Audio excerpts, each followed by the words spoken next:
valleys and desert, believing that I'd get lost.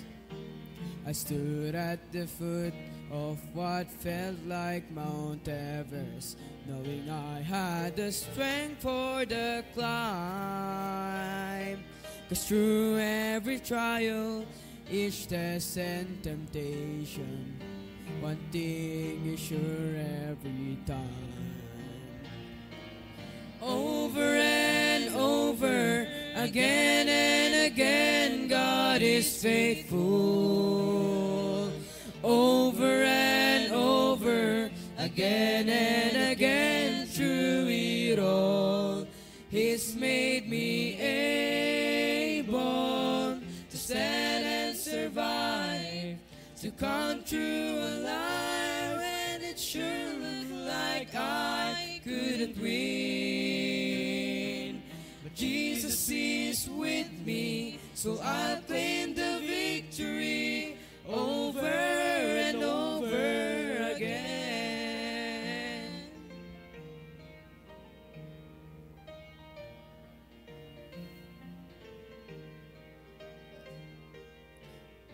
Ask me why, I have no hesitation. God does what He says He will do. Well, I'll simply say every battle has taught me there's nothing He won't help me through. So why should I dwell on the hardships and struggles when I look just beyond them? I see the way this will end is with great celebration, and deep in my heart I believe. Over and over, again and again, God is faithful. Over and over, again and again, through it all, He's made me able to stand and survive, to come through alive when it sure looked like I couldn't win. But Jesus is with me, so I'll claim the victory over and over again. Over and over, again and again, God is faithful. Over and over, again and again, through it all, He's made me able to stand and survive, to come through alive when it sure looked like I couldn't win. Jesus is with me, so I'll claim the victory over and over again. Jesus is with me, so I'll claim the victory over and over, over and over, over and over again.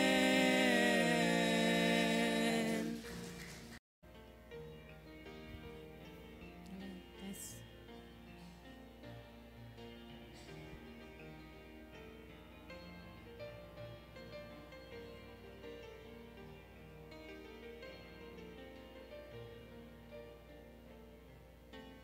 It is hard to understand God's purpose in our lives. It is hard to obey the perfect will of God. But all we need to do is to trust Him with all our heart, because God is faithful every time. God is faithful every time. He will never leave you. God is faithful every time.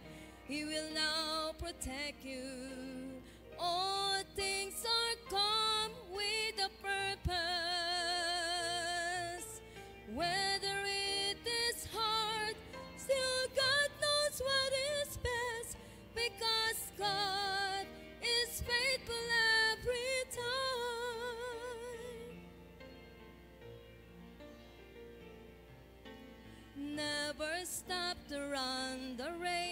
that God has set before us. Do your best to reach your goal, and God will take the rest. Lay aside your burden at His feet, because God is faithful every time. God is faithful every time. He will never leave you. God is faithful every time. He will now protect you. All things are come with a purpose. Whether it is hard, still God knows what is best, because God is faithful every time. Whether it is hard, still God knows what is best, because God is faithful every time. God is faithful every time.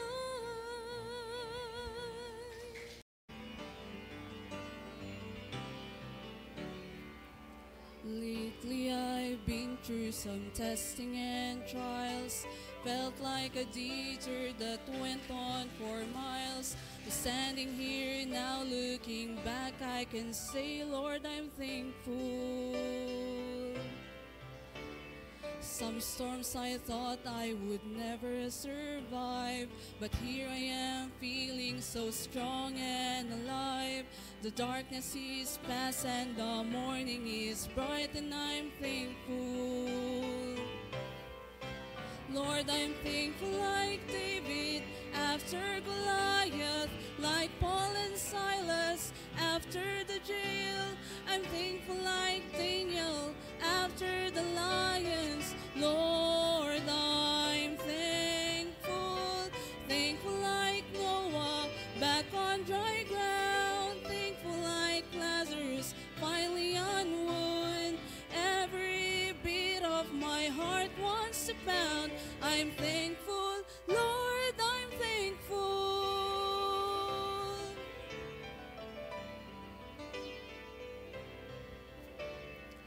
I battled giants of failure and fear, shadows of doubt where my hope was unclear.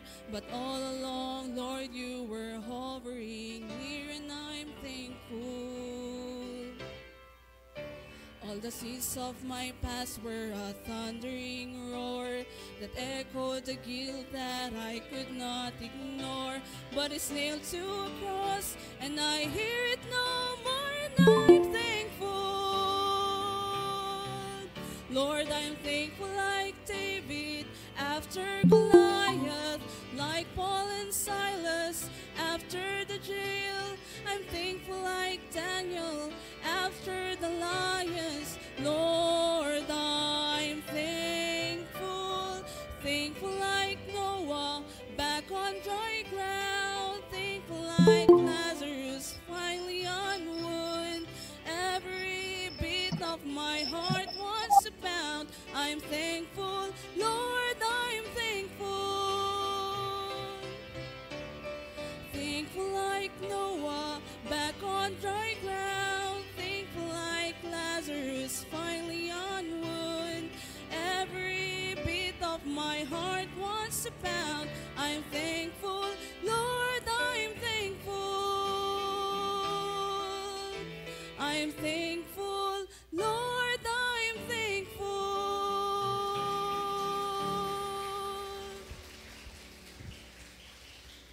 Amen. All right. Good songs we heard. Amen.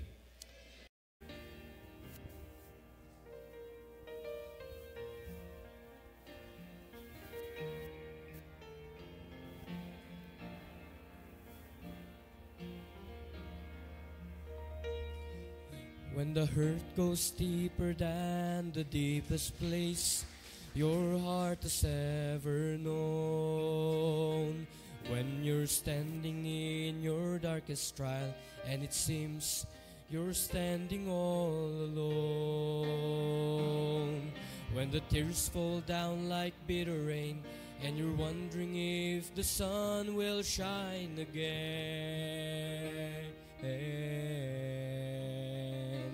In the midst of disappointment, look around, you'll find a faithful friend.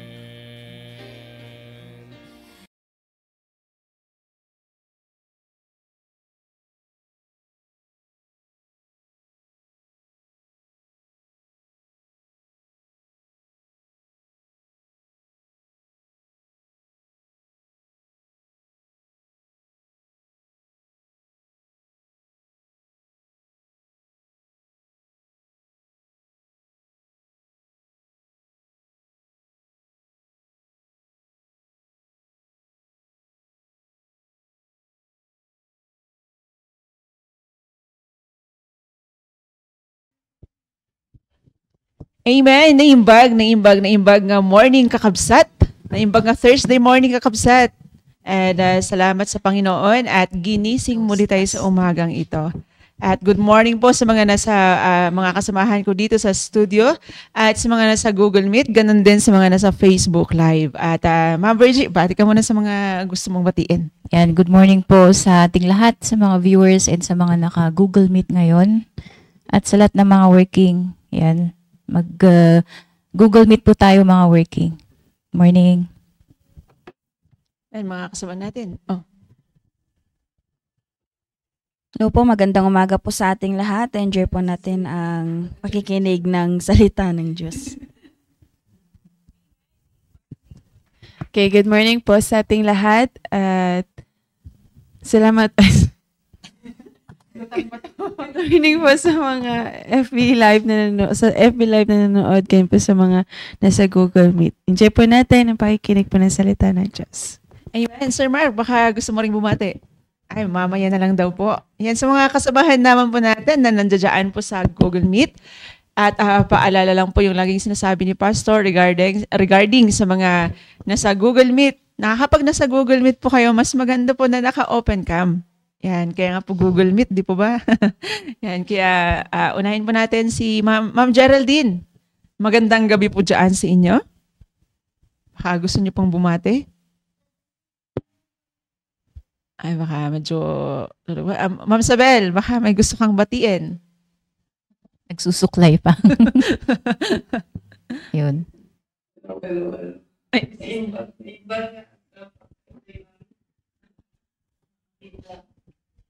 Hi, good morning then. Please open your camera. And then si... sino ba to? John Michael, good morning sa iyo, John.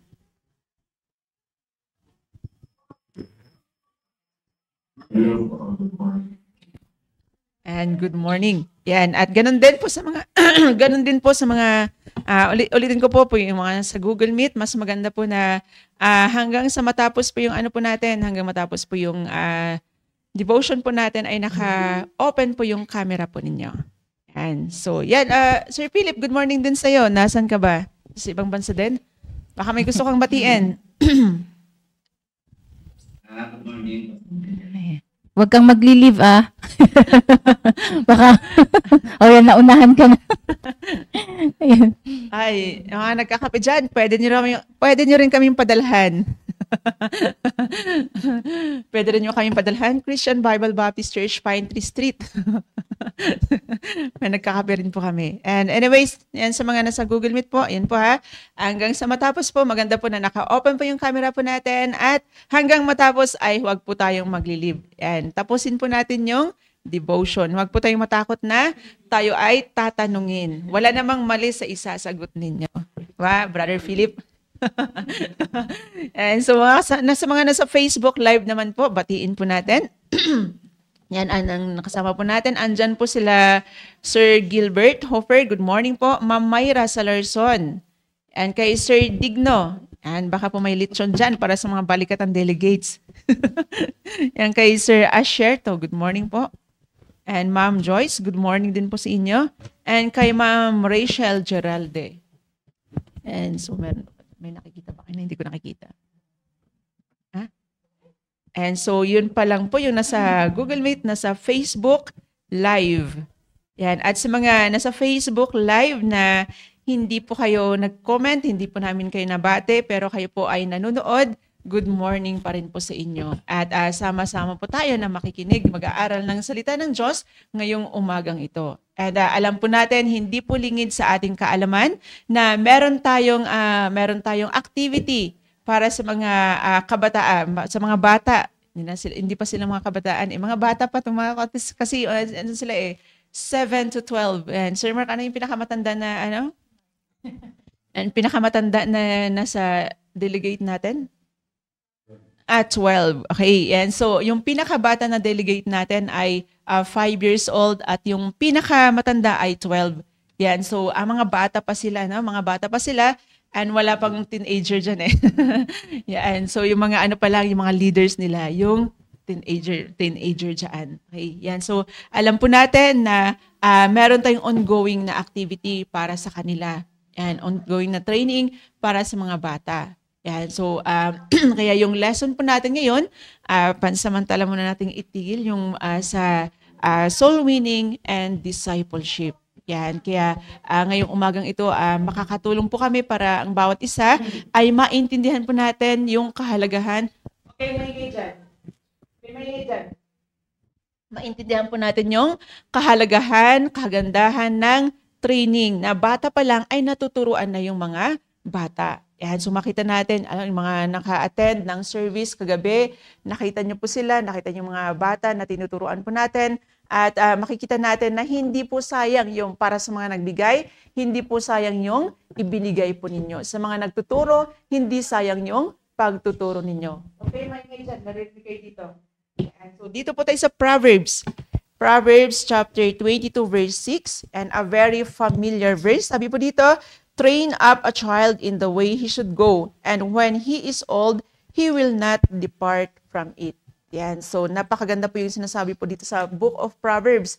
Yan. At alam naman po natin na ang Book of Proverbs ay sinulat yan walang iba kundi ang pinakamatalinong tao na nabuhay sa mundong ito. At alam po natin na si Solomon ay nakakuha siya ng magandang training. Diba? Nakakuha siya ng magandang training mula sa kanyang magulang. Diba? Kasi kung titingnan natin, kung pag-aaralan natin yung Book of Proverbs, makikita natin siyan na meron siyang godly mother.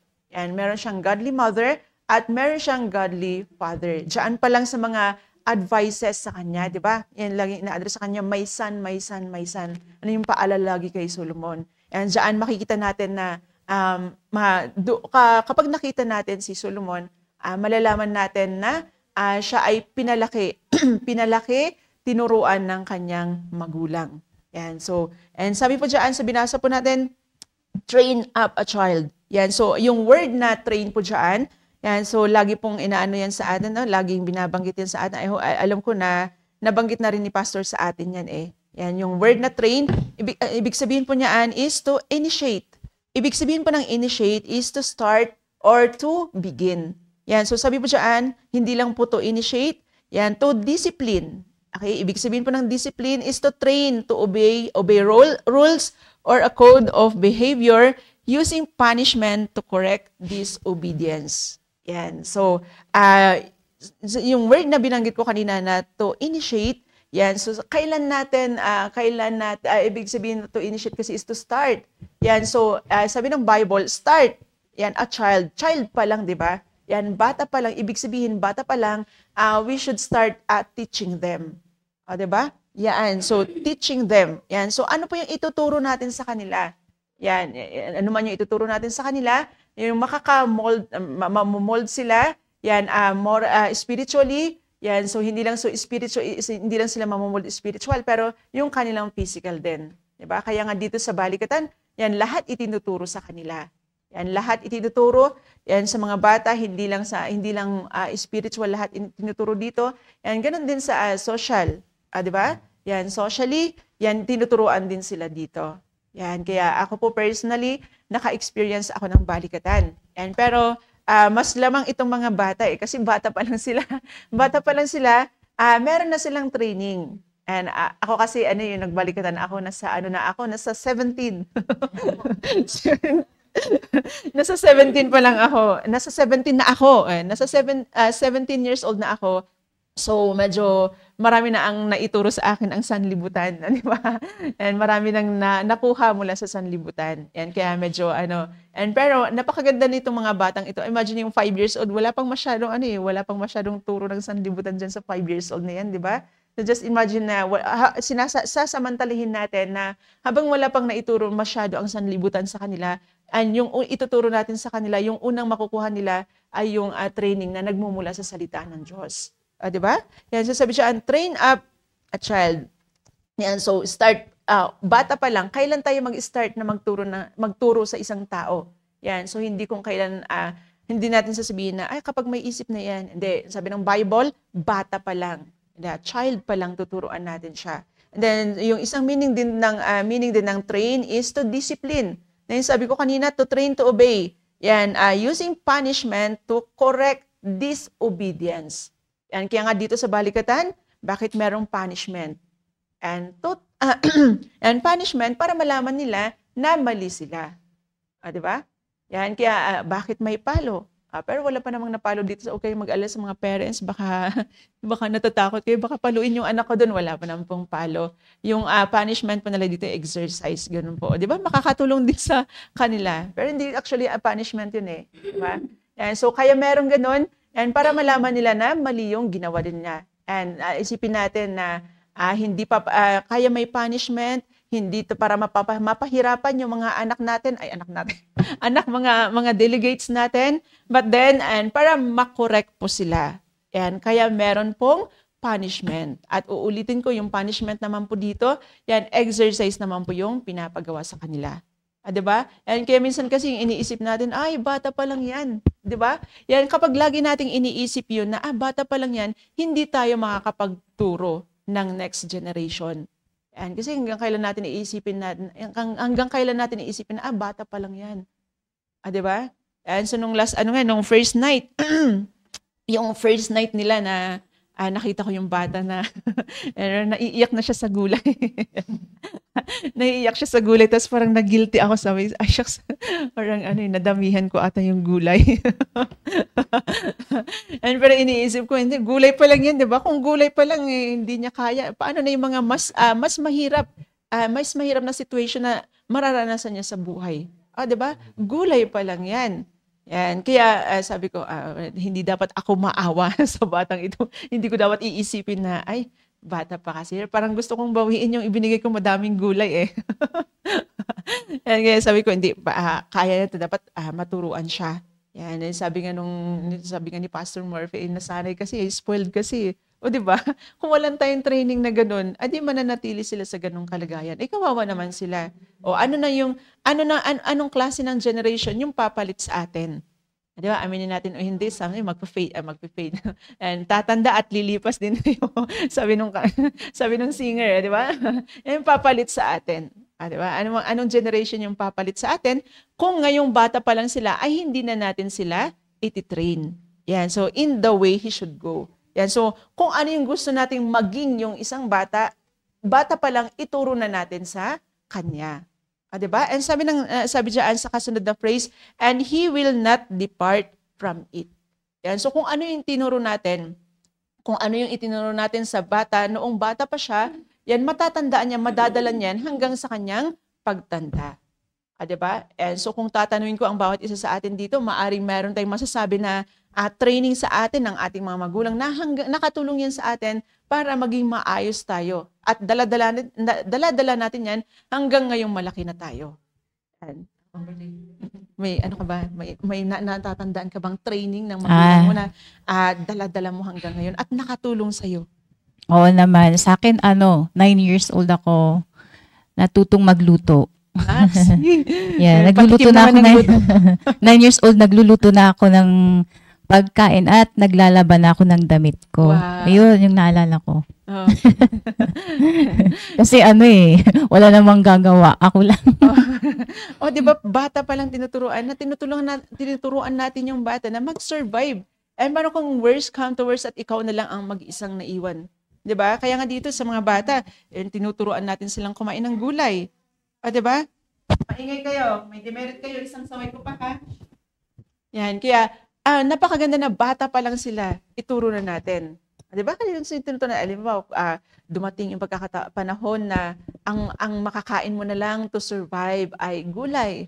Paano pag hindi natin sila naturuan kumain ng gulay? Di mamamatay na lang sila. O, di ba? Pero pag tinuruan natin kumain ng gulay, ano yan, madadala nila. Yan, so magsusurvive sila. May matitira sa next day. May papalit sa ating generation. O, di ba? Yan, kaya wag natin, gulay lang naman yan di ba? Minsan naisip natin na ang arte-arte naman itong batang tong gulay lang. Di ba? Parang ganun yung naiisip natin. Pero hindi natin alam na kaya nahihirapan siya kasi wala siyang training. Walang nagturo sa kanya. Walang nagdisiplin sa kanya. Di ba?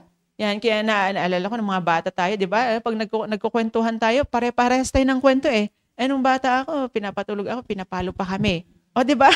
Pinapalo, bakit? Kasi ayaw matulog. O, di ba? And bakit ayaw matulog? Gusto maglaro.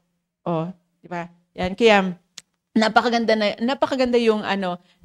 yung naisip ni Pastor na hanggang sa mga bata. And dati kasi ang balikatan lang 13 up, ganun, 13 up. Yan, pero napakaganda ng naisip ng pastor natin, yung wisdom na ibinigay ng Panginoon sa pastor natin na magkaroon din ng balikatan training para sa mga bata. And so nung Tuesday, excited yung mga magulang Tapos nagkukwentuhan sila, ay sana meron ding balikatan para sa mga nanay, sa mga adult. So, gusto rin nilang magkaroon ng balikatan para sa mga adult. Magjo-join sana kami kung Ma'am Isabel, kung sakaling meron, sasama ka ba? Ang leader mo naman. Ayan, di ba? Yan, so kung ano yung naituro natin sa bata, kung ano yung nakagisnan ng bata, yun na yung kalalakihan niya at mananatili siya doon. Yan, kaya napahalaga yung pagtuturo natin sa mga bata na bata pa lang sila. At we should be careful kung ano yung ituturo natin sa bata. And kasi kung ano yung ituturo mo sa bata, yun yung kalalakihan po niya halimbawa, kapag ang itinuro mo sa bata pa lang siya, kapag itinuro mo na ang asin ay maalat, yun yung tatandaan niya. Diba? Pero kung itinuro mo sa bata ang asin ay matamis, yun din yung kakalakihan niya. Diba? And kaya we should be careful also in teaching. Dapat bata pa lang sila kung ano na yung tama. Yun yung ituro natin sa kanila. Huwag natin laging isipin na ay, bata pa kasi yan, hindi pa niya maunawaan. Kaya niyang unawaan yan, ipaunawa mo lang sa kanya.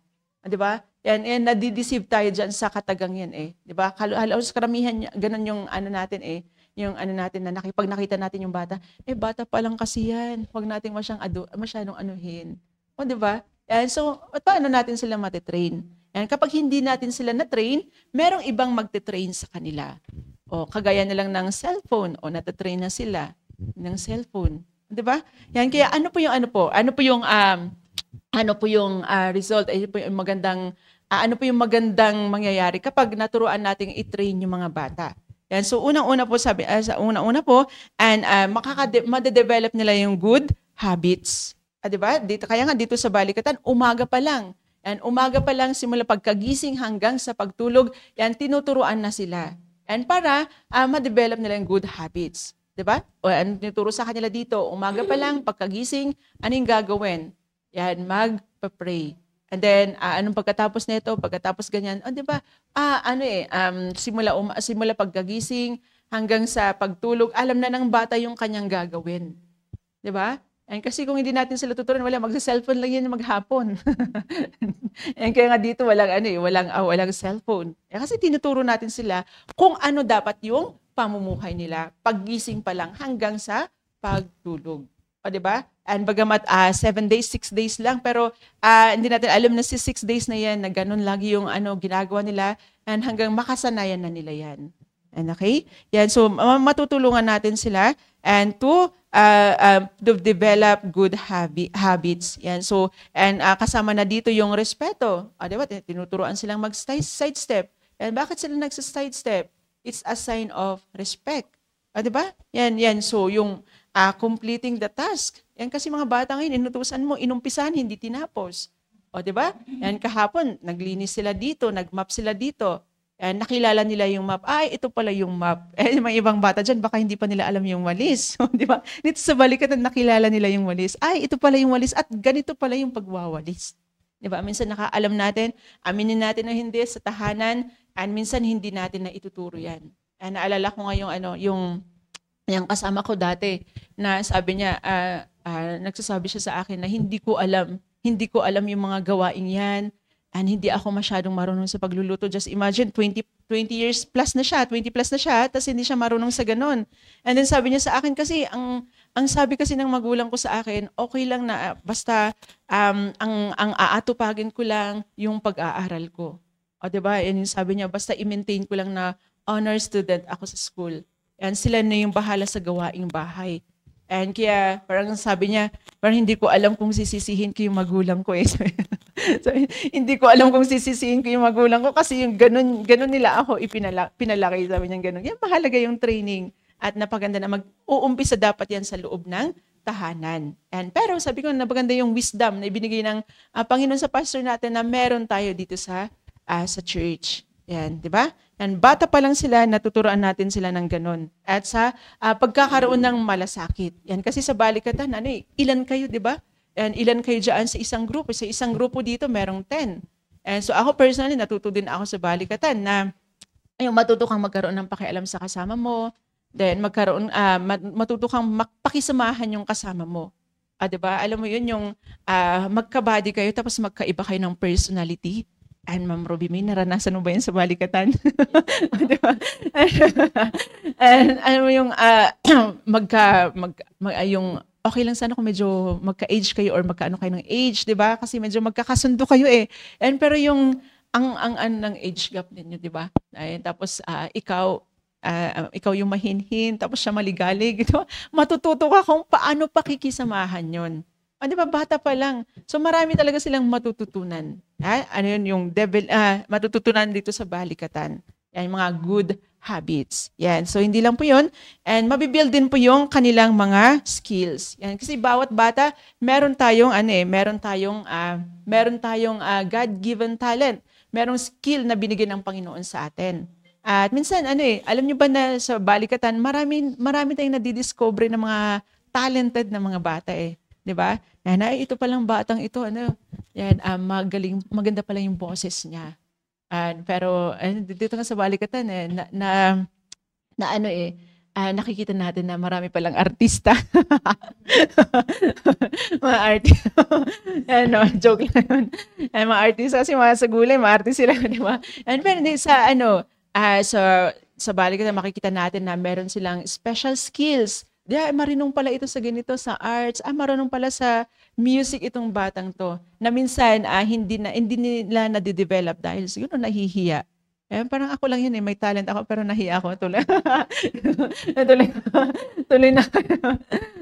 So, hindi lang yun doon, di ba? Yung mga nila, natutulungan natin na ma-discover yung skills nila. At pag natulungan natin silang ma-develop yun isang araw, gagamitin din nila yan sa Panginoon. Di ba? Bata pa lang maganda pa lang yung may mga gandang boses, tuturuan natin sila na gagamitin niya yan para sa Panginoon. Pag hindi natin sila naturuan na gano'n, isang araw, yung ganda ng boses nila na ibinigay ng Panginoon, gagamitin lang nila para kumanta ng worldly songs. Di ba?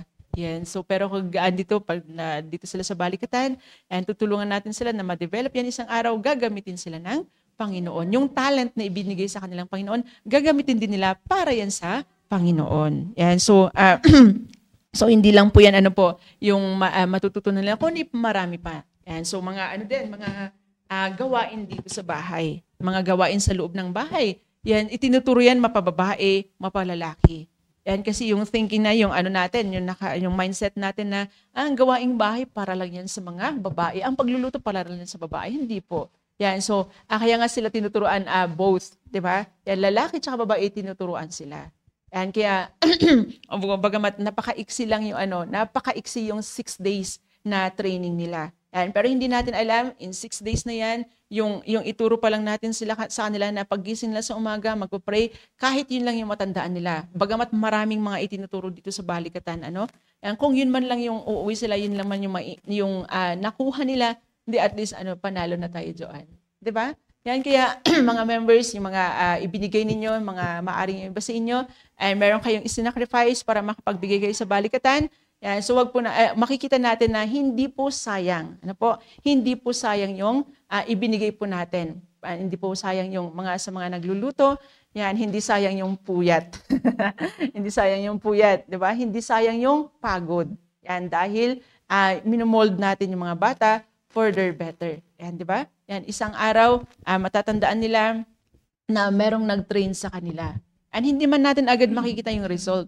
'Di ba? Pero isang araw din nung last last month, yung kinukwento ni Pastor RJ na pumunta siya dito and nakipag-usap siya kay Pastor RJ. Yung mga kasabayan ko yun actually sa balikatan kasabayan ko sa balikatan at hindi nila nakalimutan yung training na nakuha nila sa balikatan. At ang sabi nga nila, yun yung ina-apply namin doon sa field namin. And so grabing pasalamat nila.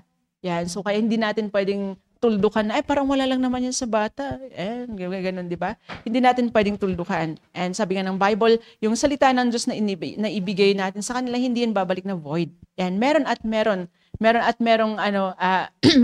merong result yung salita ng Diyos na ibinibigay natin sa kanila. Amen. And kasi dito, inuulit ko, hindi lang salita ng Diyos yung ibinibigay sa kanila, lahat na. Yan, so socially and emotionally, yan tinuturoan din sila dito para maging matatag. Yan, kaya nga sa may mga anak naman po dito, mga parents na nakikinig po kayo, and wag po kayong maawa sa mga anak niyo dito, di ba? wag po kayong maawa sa kanila, kundi magpasalamat po tayo na merong training na ganito. And then pag ilang araw nila, Tuesday, Wednesday, Thursday, pangatlong araw na po nila dito, na pangatlong araw. And then after Sunday, uuwi na sila sa kanilang bahay. 'Di ba? Uuwi na sila at napakaganda na kung ano yung itinuro dito sa balikatan, maganda na makita rin nila diyan sa bahay. Yan, kasi kung naturoan na sila dito and then pag uwi naman nila sa bahay, hindi nila nakita yung itinuro sa kanila, and so parang baka mawala po 'yun, 'di ba?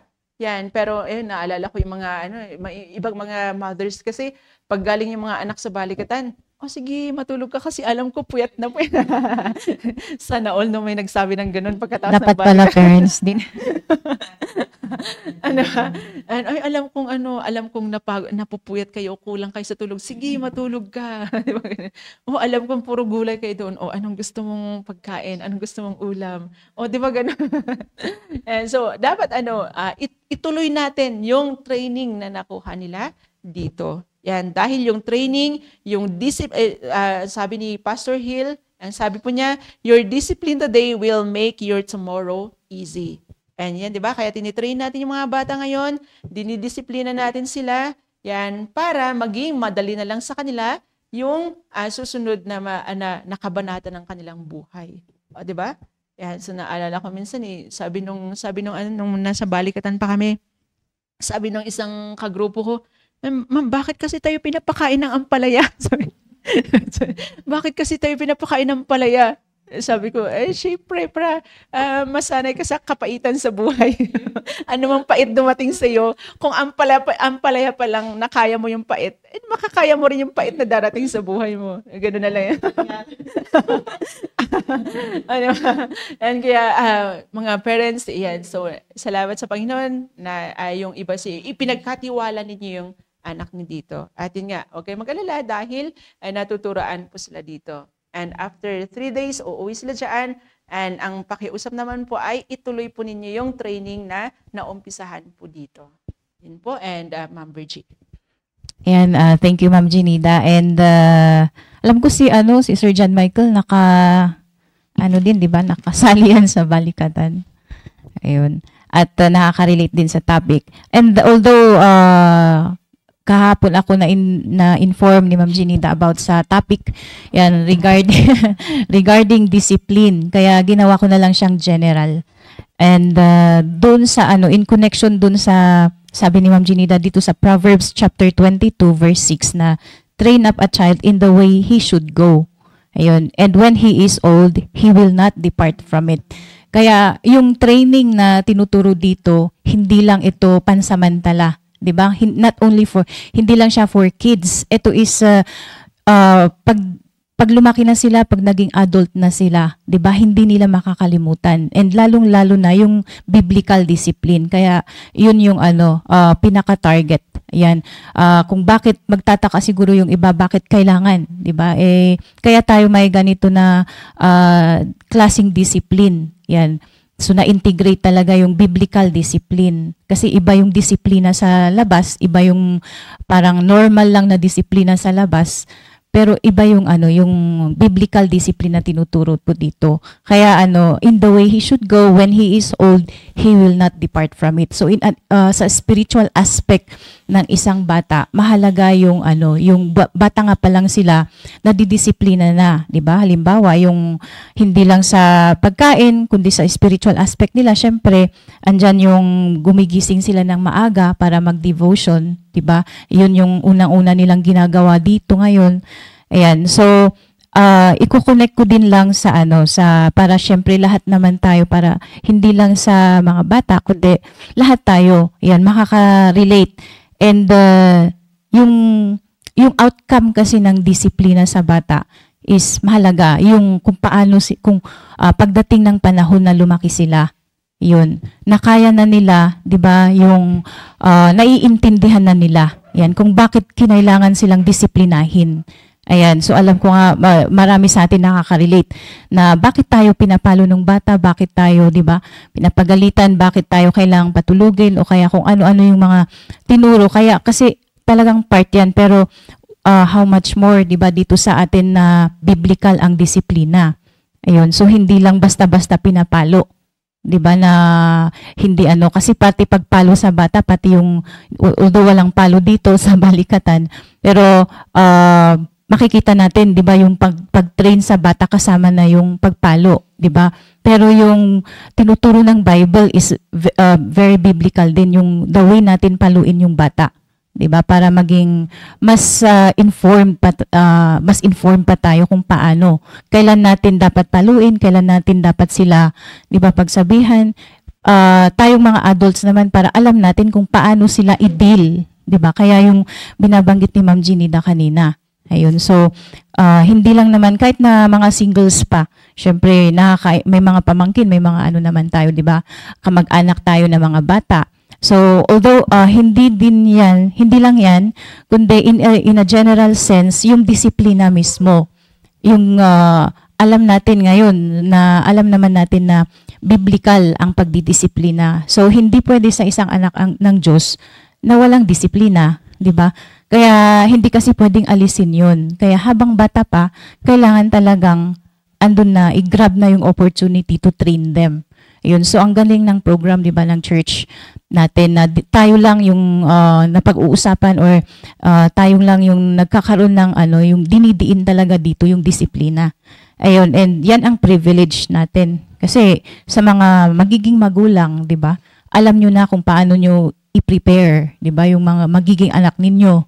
Alam niyo kung ano yung dapat, 'di ba? So hindi lang yung pag nagpapamilya ka tapos yun na yun. Parang okay na parang katulad sa labas na, 'di ba, nagkanak lang sila and then bahala na, 'di ba? So at least sa ganitong paraan, 'di ba, nakikita natin kung ano yung kagandahan, 'di ba, na bata pa lang tinatrain na talaga, kailangan talagang i-train. So like yung sinabi ni Pastor na yung phone, 'di ba, na dapat ang cellphone talagang isa yan sa mga rules dapat sa bahay, 'di ba, sa mga magulang, na dapat ang bata wala pang cellphone yan hanggang kaya na nilang i-handle, 'di ba, yung oras nila or time management na sinasabi, o kaya may disiplina sila sa paggamit. So hindi mo pwedeng paggamitan niya ng cellphone na mag-isa niya hanggat hindi niya pa kayang i-handle yung tamang paggamit ng cellphone. Kung college pa, hindi pa marunong gumamit ng cellphone, hindi pa niya kayang i-handle, 'di ba? Yung disiplina sa paggamit ng cellphone, hindi wag mong bigyan ng cellphone, 'di ba? Yung katulad nung pamangkin ko na never siyang nagka-cellphone talaga until kaya na niya, kasi na-develop muna sa pamangkin ko yung time management niya. Ayun, yung focus niya, pero nung syempre nagka-cellphone na siya, kaya hindi mo makikita na ginagalaw niya yung yung hindi siya mahilig sa social media. Yun. Kasi nga, hindi siya sinanay. Yun. Kaya ginamit lang niya talaga yung cellphone for educational kasi nga 'di ba na nagiging part na ng education ngayon kasi yung paggamit ng cellphone. So doon and parents should be 'di ba dapat andun muna talaga yung mapalad nga yung mga magulang na nakaka-encounter ngayon ng ganito. Kasi iba yung approach natin sa mga kabataan ngayon, yung disiplina sa kanila na talagang yun nga. Kasi yan ang number one na struggle ng mga magulang, di ba? Yung hindi na nila makontrol yung anak nila sa pagsi-cellphone. So ano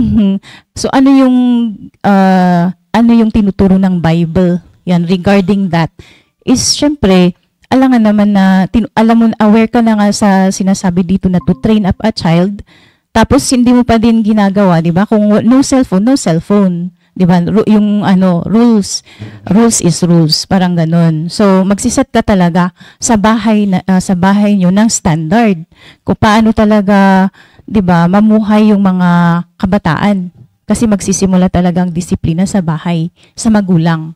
So yun, kaya mapalad yung mga magulang din na nakakapakinig, 'di ba, dito sa preaching ni pastor. Ayun. So kasi yan ang na struggle ng mga karamihan dito, 'di ba? Yung puro issue talaga ang cellphone. Kaya hindi lang yan kasi talagang kumbaga parang concentrated yung kamunduhan yan sa social media, sa paggamit nila ng cellphone. Imagine mo yung buong araw silang nagsi-cellphone. Tapos andun lang sila sa bahay, hindi na uso yung lumalabas. So grabe yung nilalagay ni Satan sa utak nila buong magdamag, 'di ba? Tapos yung epekto sa kanila. Kaya yung pag-train sa bata is mahalaga. And since yun yung main verse natin, yung training and yung discipline, syempre andun yung yung result kasi, 'di ba, yung magandang result ng disiplina kasi consistent yan Kaya hindi doon mo makikita na hindi ganun kadali ang mag-establish ka ng family, 'di ba?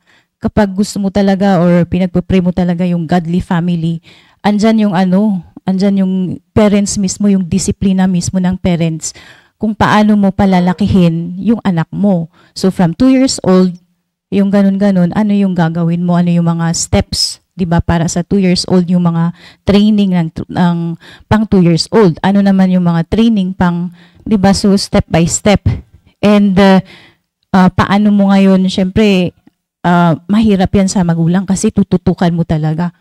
Paano kung busy ang magulang tapos yung parehong busy sa work tapos papaubaya mo sa mga kamag-anak mo yung pagbabantay o yun. So ganun ka ganun siya 'di ba? Ganun mo siya i-analyze, 'di ba, kung paano ka ngayon magi-establish ng godly family. Kasi nabanggit sa Deuteronomy, 'di ba, na paggising, 'di ba, pagtulog, habang kumakain, 'di ba, lahat word of God o yung disiplina. Tapos yung sa prayer time pa lang, 'di ba, pagtuturo sa kanila kung pag-pray nila, o lahat ituturo mo talaga sa kanila yung biblical way. Kaya kung iisipin mo lahat 'yun, hindi pala ganoon kadali maging magulang, 'di ba? Lalo na kung may kaagaw o 'yun. So hindi akala mo ganun lang. Ayan. Ewan ko sa iba talaga madali lang maging madali sa kanilang mag-asawa, pero pagdating na sa anak, ayun, mahirap yung nagkaanak ka nga tapos nag-teenager yan, hindi na siya blessing. 'Di ba? Yung ang mahirap yung magpapamilya pa lang, 'di ba, na nagkaanak ka tapos hindi mo napalaki ng mabuti, 'di ba, na malapit sa Panginoon. And yung kahihinatnan, syempre pananagutan natin sa Panginoon, 'di ba? Yung ganun. Kaya malaking yun. Malaking kasalanan din yun sa Panginoon. Kung napabayaan mo, aware ka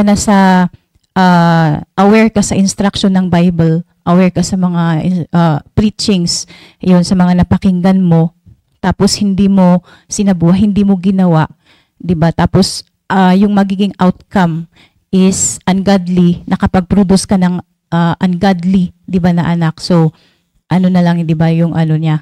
Ayun, na lang yung magiging yung alam mo yung pakiramdam mo na yun. Kasi ang daming mga magulang talaga ngayon ang sobrang alam mo yun, yung stress yan. Na-stress sila, nag-aalala. Ayun, kaya yun nga, meron akong yung nanay ng yung bago kong disciple ngayon, di ba, teenager, tapos ayun, nililigawan agad ng isang disciple, high school pa lang, 15 years old. Kaya kagabi nag-usap kami kung paano namin, ayun, paano namin, ano yung approach, paano namin siya i-deal yung anak niya, kasi babae yun syempre, lugi siya pag kapag hindi nila or pareho sila, 'di ba? Kasi disciple ni Meshach yung isa. Tapos kaya mahirap kasi parehong disciples, parehong bago. So kailangan makipag-cooperate sa parents. Pero kasi yung isa syempre may stepfather ganun. Sa akin naman yun, kailangan kong kausapin yung magulang kasi no choice ipaalam ko lahat kung anong nangyayari sa kanyang anak. Otherwise, sabi niya, kung may hindi magandang development yung anak niya sa church, 'di ba, nakakahiya yun, ipo-pull out niya yung anak niya, 'di ba?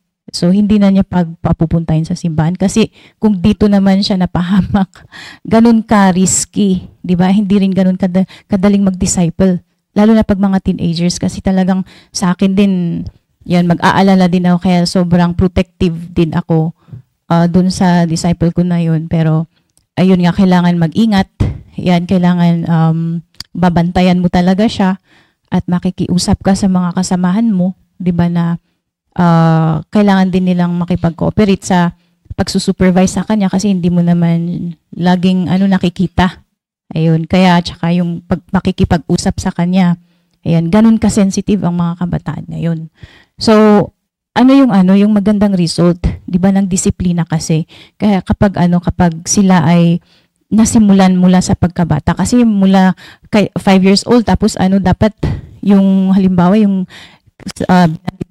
kanina na natuto silang kumbaga tinuruan silang kumain ng gulay kung dati hindi sila kumakain tapos tinuturuan sila, so itong 4 days, 'di ba, na is not enough, 'di ba, para ituloy-tuloy nilang para ma-overcome nila yung pagkain ng gulay. So kailangan may yan, tuloy-tuloy yan hanggang sa bahay nila, 'di ba? So nasa magulang, aware dapat din ang mga parents kung ano yung tinuturo, kung ano yung mga tinuro dito na dapat ituloy.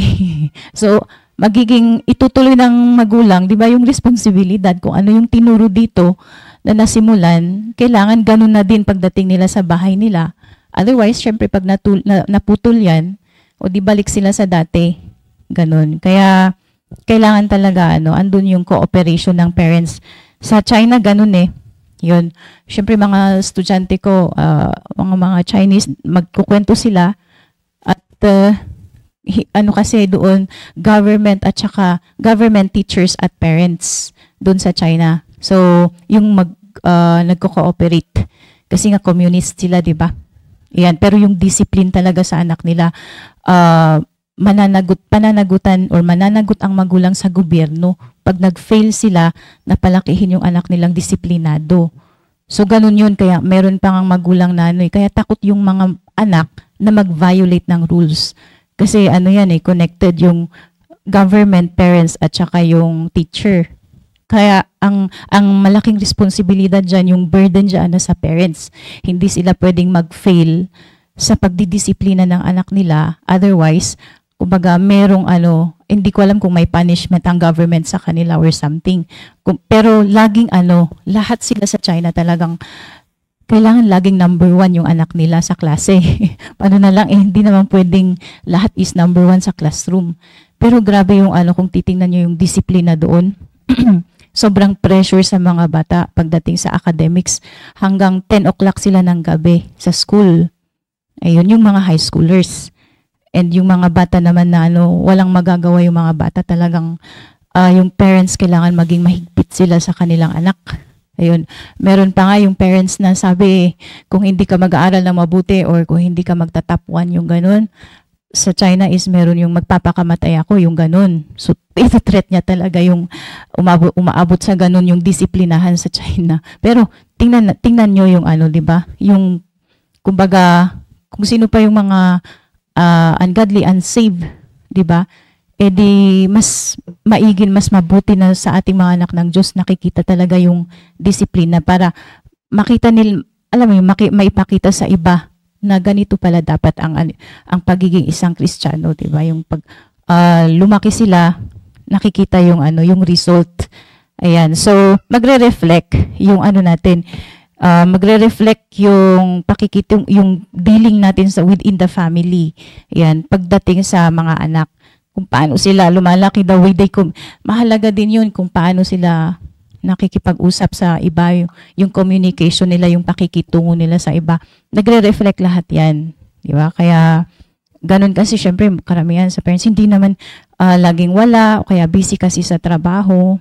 Ayan. Lahat yan, kaya sa mga working, pinaghahandaan dapat talaga. So, tama talaga yung preparation before marriage, di ba? Na mahalaga, kasama lahat yan sa dapat naiisip. Otherwise, pag hindi mo i-consider yun, yung biblical discipline, sa pagdating na pag-establish mo ng family, doon pa lang, bagsak ka na, di ba? So, magiging kawawa na yung kasi it's not enough na may pera ka, may source of income, tapos sasabihin mo nang okay ka na mag-establish ng family. So, mahalaga yung, ngayon pa lang, nakikita na natin kung ano yung program dito sa church, yung value, di ba, ng disiplina.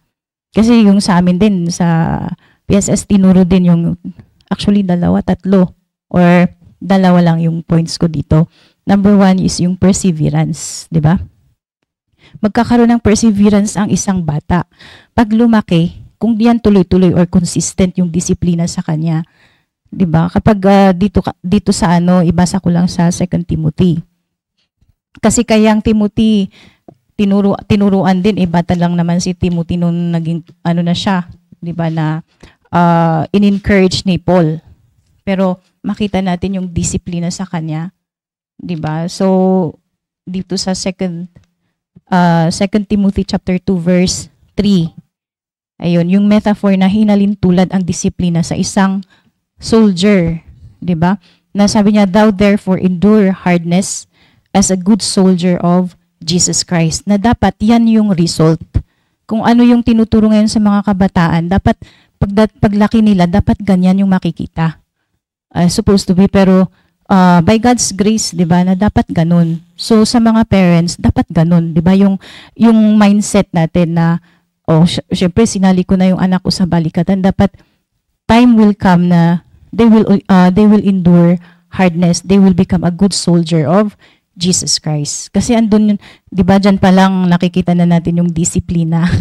Kay Paul pa lang yung letter niya kay Timothy, 'di ba, na andun yung sabi niya dito, yung perseverance. Ayun, may pagpupursige na makikita natin sa kanila, to continue. It means to continue in a course of action, even in the face of difficulty, or with little or no prospect of success. Yun yung yung matuto silang magpursige, mag-persevere, 'di ba? In all aspects, and most of all, spiritual aspect. 'Di ba? Kasi ang pagiging anak ng Diyos nga hindi naman basta-basta, lalo na ngayon na evil days. Ayan, kung isasabak mo talaga sa battleground, kasi laging nasa battle yung mga yan. And ang jablo naman is 24 hours. 'Di ba? Kung tayo tulog pa tayo, may time pa tayo. Samantalang 'di ba, minsan nare-relax pa yung isip natin, hindi tayo aware na may nangyayari na pala sa anak, 'di ba? At yun, so i-shortcut ko lang doon sa number 2. So number 1, 'di ba, na makita natin syempre na benefit is yung perseverance nila pagdating ng panahon. And syempre yung yung isang soldier dito na ginamit ni Paul, 'di ba? Alam naman natin na laging handa sa giyera. 'Di ba? Hindi pwede na ang isang soldier ay lousy, 'di ba? O kaya nasa soldier na lahat. Actually nabanggit pa dito sa may mga verse pa dito na nabanggit yung farmer, 'di ba? So andun talaga yung disiplina. And yung sabi niya dito, yung dedication din. Andun yung dapat yung dedication na a time will come na magiging devoted sila. Pag dedication, sabi niya, is a devotion or the act of giving one's time, effort, and devotion to something or someone. Siyempre sa Panginoon. Ayan, commitment to a particular purpose. Kaya magkakaroon sila ng sense of direction pag na-disiplina yung mga kabataan na ito. 'Di ba? Malalaman nila, magiging clear sa isip nila, 'di ba, yung sense of direction nila, alam nila yung ginagawa nila pagdating ng panahon. O 'di ba? Ang saya siguro, ang gaan-gaan sa pagiging magulang, 'di ba, kapag napalaki mo yung bata na ganun, yung magiging outcome. So, yun lang yung na-prepare ko na points yan para sa kasi naano ko din to sa syempre sa PSS at Bible School, yan, na mahalaga ang pagiging, ang disiplina, at yung syempre sa kanila, time will come, yun, may sense of direction sila, yung purpose nila, and most of all, kung saan nila dinevote or dinedicate yung buhay nila, yung oras nila, lahat-lahat, is sa Panginoong Hesukristo. Kaya sa Panginoon lang, hindi nila pwedeng, yan, hindi nila, alam nila kung ano yung, 'di ba, yung dapat at hindi dapat, yan, pagdating ng panahon. Kaya ano pa lang to, parang simula pa lang to sa mga kabataan, yung hanggang 12 years old nga na ongoing na balikatan ngayon. It's just parang ano pa lang yan, nagsisimula pa lang sila. Ang dami pang i-break sa kanila. Kaya wag sanang masayang, 'di ba? Yun sa mga magulang, wag sanang masayang yung training nila ngayon dito. At baon-baon nila yan. At mas mahubog pa sila pagdating na nila sa bahay. So, yun lang po, and to God be the glory. Amen, Ma'am Virgie. At yun talagang na makikita natin yung benefits yan ng training. Training. Nag-live. Pa lang, no? And meron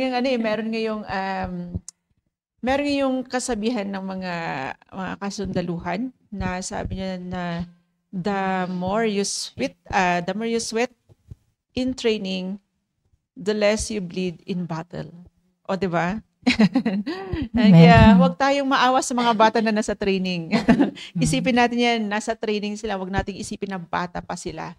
Yan. And then, sabi ng Bible, yan, the best time na i-train, yung turuan, i-discipline yung isang tao ay bata pa lang. Okay?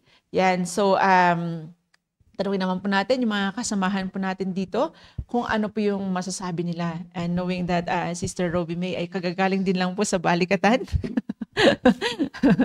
And kagagaling sa balikatan, and I hope na meron kang nakuha doon na may i-share mo rin. And it's ano lang, in just a few. Yeah, in summary. Yan, di ba? Good morning po ulit. Sa pag-attend ko po ng balikatan, first time ko po yun. At marami po akong natutunan personally. At sabi ko nga po, hindi po sayang yung pagdalo ko po doon. Kundi ito po isang gain sa akin.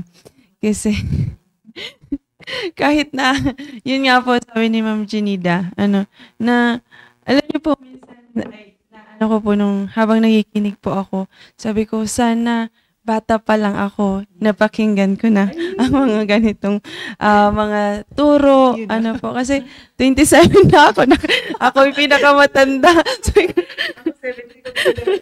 Sabi ko, tapos mga kasama ko mga 13 years old. Kaya, yun po yung inano ko sa sarili. Sana, bata pa lang ako, napakinggan ko ng mga ganitong turo. At marami po akong natututunan doon, especially po, hindi lang po physical, at grabe, unang araw pa lang, sobrang sakit na ng katawan ko. Pag-upo pa lang, grabe na yung training, kaya, sa spiritual naman po ay mas grabe, kung sana napakinggan nyo din, especially po yung mga testimony po ng mga nagsalita, ay grabe, nakaka-inspired, kung paano sila nakasurvive doon sa mga hardship nila sa buhay. At yun po.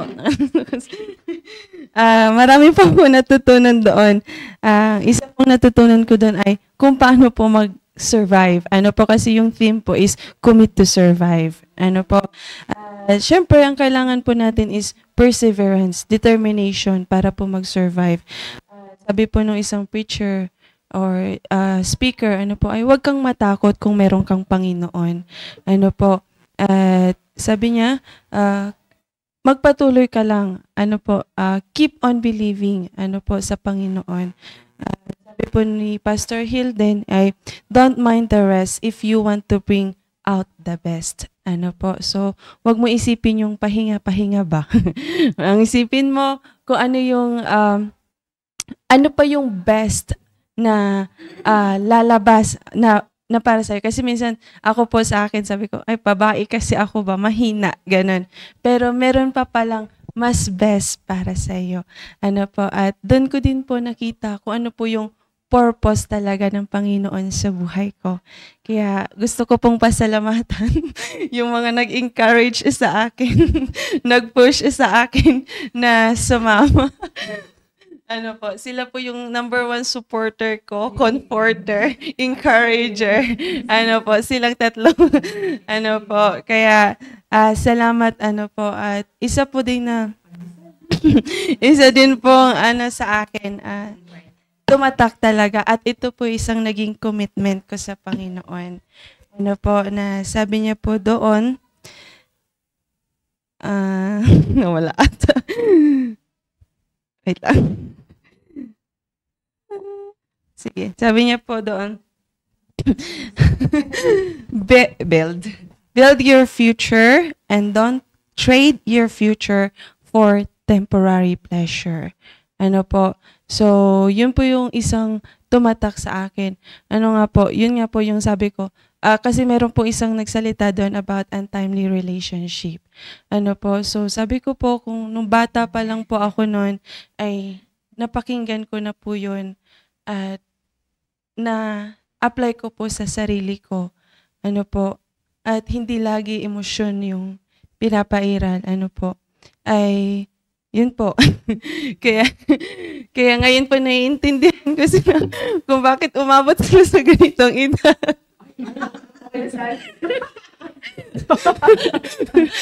Joke lang po. Kaya, yun po. Salamat ano po, sa buhay po nila. Isa po sila na naging example sa akin at gusto ko pong tularan. Ano po, yun lang po. Ano yung gusto mong tularan? Palagay ko timely na kaya. May 27. Yan. So, 27 ka na. Yun po, narinig po ninyo. And galing po yan sa balikatan. Di ba? And sabi niya, ako yung pinakamatanda. Sabi ko, privilege yan. Di ba? Akala mo yung ikaw yung pinakamatanda doon, pero may natutunan ka pa rin. Di ba? Yan. So, isang product din po ng balikatan, Sister Krisha. Yan, so magandang umaga sa ating lahat. So, ako po ay unang nagbalikatan ay 1 month and 2 weeks dahil isinama kasi dahil nga 12 years old doon ako sa juniors. So, sabi ni Pastor RJ na dire-diretso na kasi walang sasakyan pa uwi. Kaya no choice. Dire-diretso ko. So, nakipagsabayan ako sa mga mas matatanda sa akin. And then, ako yung pinakabata noon nung balikatan. Kaya pala. Nung balikatan na yun na batch 2008 and ang team namin noon is the final option. So, yun yung naalala kong team namin and yan din po yung taon na nag-surrender ako ng buhay sa Panginoon. At hindi ko, syempre at the age of 12 years old, tapos hindi rin naman ganun nagsisimba. Noon kasi morning and afternoon, lang kami ng Sunday. Yun yung attend ng pagsisimba namin. And then, wala akong ka-idea about sa pagsusurrender ng buhay sa Panginoon. And, syempre, pag nag-surrender ka ng buhay mo sa Panginoon, nagulat na lang din ako na bakit ako nag-forward.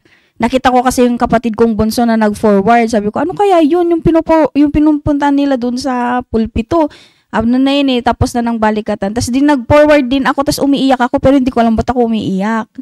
Kasi hindi ko pa po talaga nauunawaan kung ano yung full time noon. And yun din yung time na ang dami-daming nag full-time na taga Baguio. Nasa 30 kami na nag full-time na nag-surrender noon ang buhay sa Panginoon.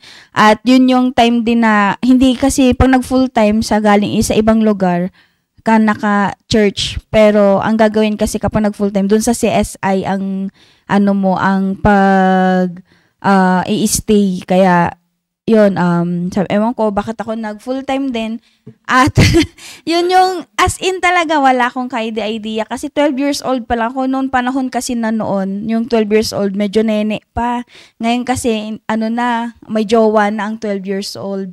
Pero noon talagang, walang-wala talaga. Kaya yun, hanggang sa umuwi, bumalik ako dito. Sabi ko, mag full-time ako, sabi ko sa tatay ko. Tapos sabi ng kaate ko na nagbalikatan din na mas nauna sa akin ng 2004, nagbalikatan yung ate ko. Tapos sabi niya, alam mo ba yung full-time? Sabi niya ganun sa akin. Doon ka natitira. Sabi niya, patapusin mo muna yung high school mo. Sabi niya ganun. Para kung aalis ka man dyan, at least pwede ka mag-college agad. Sabi niya ganun. Tapos, sabi naman nung papa ko, bakit mo pakikialamanan yung desisyon niya? Yung desisyon mo nga, hindi niya pinakialamanan. Hayaan mo, yun yung ni papa sa amin na kung ano yung desisyon ng isa sa amin, ang kailangan mong gawin ay panindigan mo. So, yun, syempre, hindi ko rin naiintindihan kung ano yung ibig sabihin nun na yung gano'n na sinabi ng tatay ko. Pero, nakita ko rin sa buhay ng mga kapatid ko kasi yung, kung ano yung, sila kasi, kasi syempre, pa lang ako nun high school pa lang ako nung first year. Second year pala ako nun. Tapos yung mga ate ko college na sila. Tapos nung college na sila, hindi, sa kanila, sila yung nagsusupport ng nila, yung pag-aaral nila. Yun ang tinuro ni Papa. Hanggang high school lang kayo paaralin, college nyo, bahala kayo. Kas lang kasjay. Kaya yun yung training na sa tatay pa lang namin. Kaya nung nag-surrender ako ng buhay sa Panginoon, number one supporter ko rin talaga yung tatay ko. Yun yung blessing sa akin kasi bagamat ganun yung sa kabilang side nung sa mother ko, pero yung pagdating naman sa pagpo-full time, kitang-kita ko naman kung paano ako sinuportahan ng tatay ko. Kahit na pag tuwing linggo, puro itlog lang yung nire-request ko na ulam. Talagang magdadala talaga si Papa ng itlog. Tapos may mga kasama din ako mga full-time na kumakain. Kaya sa biyaya ng Panginoon, simula nung 2008, hanggang ngayon ay itinuloy dito sa gawain ng Panginoon dito sa PMA. Bumalik ako dito kasi nagpasaway ako doon sa CSI. Kaya yun, bumalik ako dito para mag-aral pero sabi ni Pastor RJ, ituloy pa rin yung Bible School. Kaya ngayon, sa biyaya ng Panginoon, nag-graduate ako ng Bible School ng 2015. And this year is my 10th year na nag-graduate na at yun ay sa biyaya ng Panginoon ay natagpuan pa rin niya ako sa gawain niya. Kaya ako ay bunga ng balikatan and my final option is to serve God and until now sa biyaya ng Panginoon pa rin yun ay 2025 na ay nasa gawain pa rin ng Panginoon at single pa rin. Yun lang. Malakas ang loob ko kasi wala na. Kaya ayun, maraming salamat sa Panginoon and all the glory belongs to God. Amen. Amen. Nananawagan po si Sister Krisha. Single pa daw po siya. Single pa daw po, ready to mingle. Sa mga single po dyan. Ano pang mga mauuna po sa akin? Meron pa pong mga ate. Sa mga single po dyan na nakikinig or meron mga nakikinig na mayroon kayong kakilalang single, andito po si Sister Krisha. Siya na po yung nananawagan. Yan, isang bunga din po ng balikatan, Sir Mark. Yan, Sir Mark.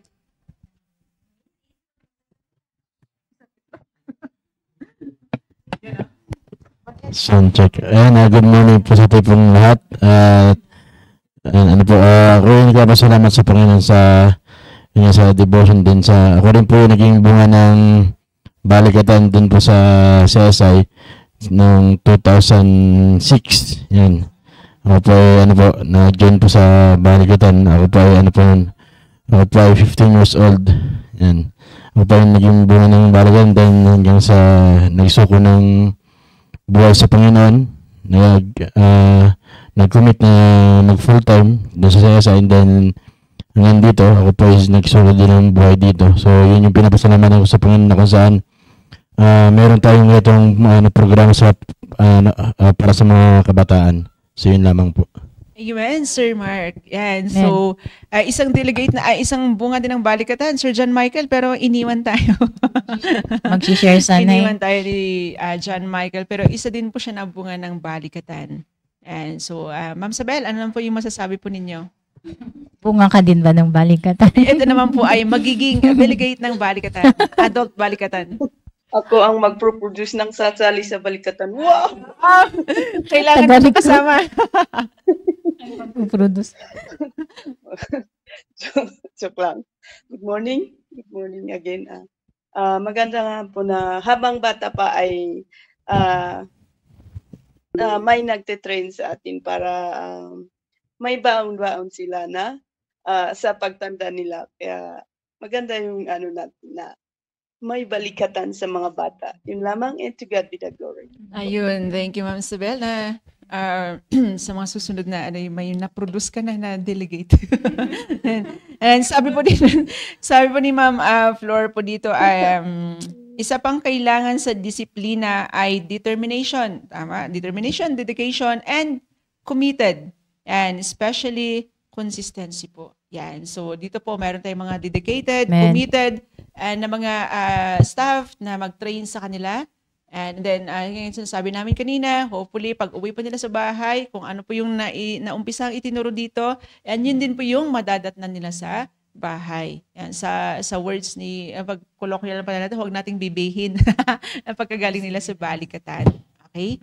Yan. So, yun po. At napakaganda kung sa mga magulang or mga members, every night po ay meron po tayong service. Yan, nag-uumpisa po siya ng 5 o'clock. Yan. So, maganda po na makapunta rin po kayo dito. Yan. So, pero huwag pong basta-basta lalapit sa mga anak po ninyo. May mga leaders po dyan. Sila po na yung lalapitan po. Yan. So, napakaganda ngayon natin ngayon. Nakikita ko nga sabi ko yung mga leaders nila ngayon, yun yung mga nagbalikatan din. And then yung mga staff naman ngayon, sila yung nagbalikatan din noon na naging leaders din ng mga nagtuturo sa mga leaders ngayon, mga supervisors, 'di ba? Generation to generation.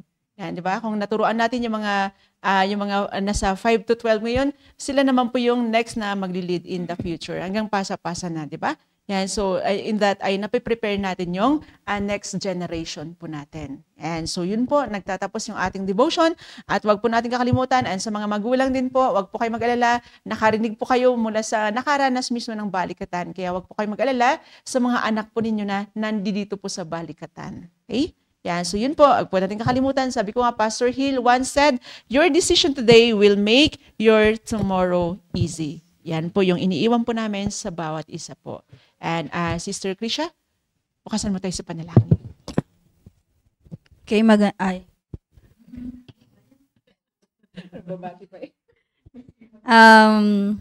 let's pray. Dear God, Heavenly Father, thank you for this day. Thank you po sa lesson po, Panginoon. Thank you for the disciplines na aming napapakinggan po, Panginoon. Bagamat kami po ay matatanda na, Panginoon. Naniniwala kami na kailangan din po namin, Panginoon, ang salitang train. At ganun din po, Panginoon, i-bless niyo rin po ang mga young people na nagbalikatan po. At ganun din po, Panginoon, ang mga nanonood din po. Bless niyo po ang bawat isa. Tulungan niyo po kaming sumunod po sa inyo pong salita. And thank you for everything, oh God. Thank you for loving us. And please take care of our pastor po, Panginoon. Sa ibang lugar, ingatan niyo rin po siya hanggang sa kanyang pag-uwi. Please forgive us for all of unrighteousness. Thank you for loving us. We love you so much. In Jesus' name we pray. Amen. Amen. And have a blessed day, everyone. Bye. Thank you.